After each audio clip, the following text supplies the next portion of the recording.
अहिले सुजीको हलुवा बनाउँछ है सुजीको हलुवामा चाहिँ यो सामानहरू चाहियो हेर्नुहोस् यो सामानहरू चाहियो सुजीको हलुवाको लागि यता सुजी छ यता दुध छ यहाँ चाहिँ तपाईँको काजु किसमिस बदाम नरिवल सबै छ यहाँ तेल बसाइसकेको छ भाइले यहाँ उर्लीमा तेल बसाइसकेको छ तेल गरम गर्दैछ अब तेलमा चाहिँ सुजी हालेर भुट्ने हो ल भाइ स्टार्ट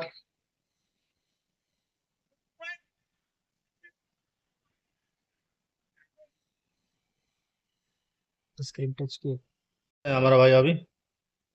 सूजी डालना शुरू कर दिया तेल में सूजी डाल दिया हाँ तेलमा सुजी हालिसक्यो हामीले तेलमा सुजी हाल्यौँ है हामीले अब चाहिँ भुट्ने यसलाई चाहिँ पहेँलो पहेँलो गोल्डन ब्राउन हुने गरी भुट्नुपर्छ हामीले टक्कसँग यसरी हेर्नुहोस् टक टक टक टक त्यसरी भुट्नुपर्छ साथीहरू पुरा गोल्डन ब्राउन हो जाएगा हुन्छ त्यहाँबाट चाहिँ टक्क फेरि हामी दुध हालेर टक्कसँगले हामीले माथिबाट चाहिँ अनि भरे हाल्छौँ है हामी काजु किसमिसहरू ल हेर्नुहोस् ल यसरी हुन्छ है यसरी भन्छ साथीहरू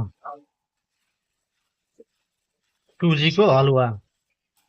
तपाईँहरूले घरमा ट्राई गर्नु यही रेसिपीले यही तरिकाले रेसिपी हेर्नुहोस् सेम यसै गरेर घरमा ट्राई गर्नुहोस् एकदम मजेदार हुन्छ खानुको लागि एकदम लाजवाब हुन्छ यो चाहिँ साथीहरू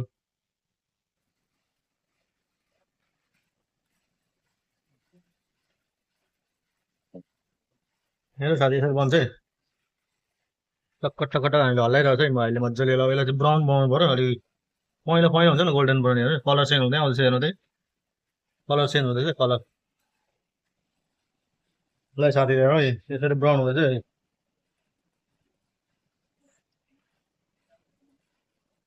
पहेँलो हुनुपर्छ यसरी चाहिँ तपाईँ भुट्दै जाने होइन पहेँलो भएपछि दुध ल हेरौँ साथीहरू यस्तो हुँदै है अब चाहिँ हामीले यो हालेँ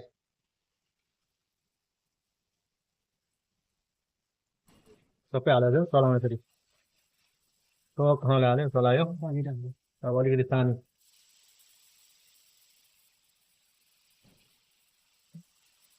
ल हेर्नु साथीहरू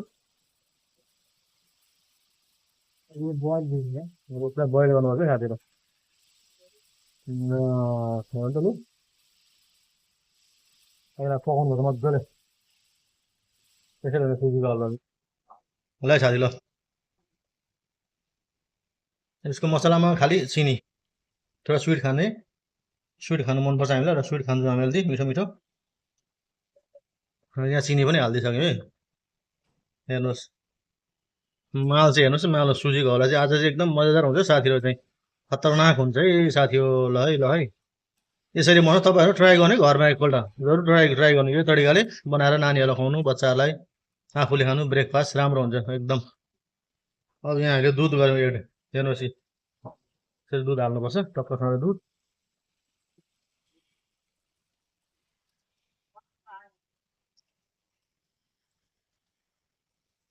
टक्कसँग दुध हालेर चाहिँ अब यसलाई मजाले पकाउनु पर्छ एकछिन फेरि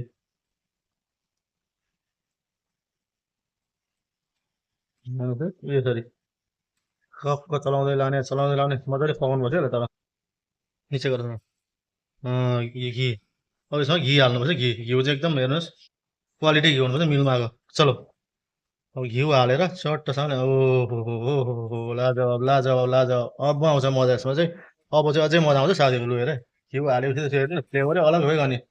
त्यसको रूप रङै चेन्ज भइसक्यो नि फ्लेभर हालेपछि घिउको फ्लेभरमा ल है साथी यसरी बनाउनुपर्छ हेर्नुहोस् है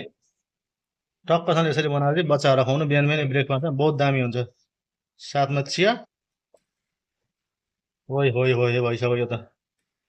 अब यसलाई मजाले हामीले यसलाई अब कमसेकम 10 मिनट जति पकाउनु पर्छ साथी हो 10 मिनट मजाले पकाएपछि अलिकति ठिक हुन्छ त्यहाँबाट निकाल्ने टक खाले बसेर खाने है ल है साथी हेर्दै गर्नु है निकै मोटो हुँदै अब ठिक हुँदैछ हो पाक्दैछ यसलाई अझै 5-6 मिनट चाहिँ पकाउनु पर्छ साथी मजाले यति मजाले घोटेर पकायो उति राम्रो हुन्छ यसलाई मजाले घोटेर पकाउनु पर्छ अब यो कलर चाहिँ पुरा ब्राउन हुँदै आउँछ बिस्तारै बिस्तारै पहेँलो हुँदै आउँछ अलिकति बाक्लो हुन्छ मोटो हुन्छ लदा परेको हुन्छ मजाले पाकेपछि टक्क निकालेर चाहिँ अझै खाना मजा आउँछ साथीहरू हेरौँ है ल साथी भइसक्यो यो चाहिँ हाम्रो पाके यस्तो हुनुपर्छ लास्टमा यस्तो हुन्छ हेर्नुहोस् यो चाहिँ रेडी भइसकेको अवस्था हो अब चाहिँ हामीले यसलाई खानुलाई टेस्ट गर्दा हुन्छ अब खाँदा हुन्छ हामीले यो हाम्रो एकदम रेडी भइसक्यो सुजीको हलुवा ल तपाईँहरूले पनि हेर्नुहोस् यसरी नै बनाउनु होला घरमा बनाएर जरुर खानु है साथीहरू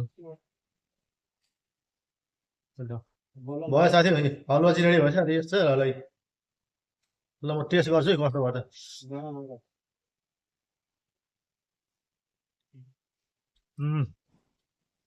दामी दामी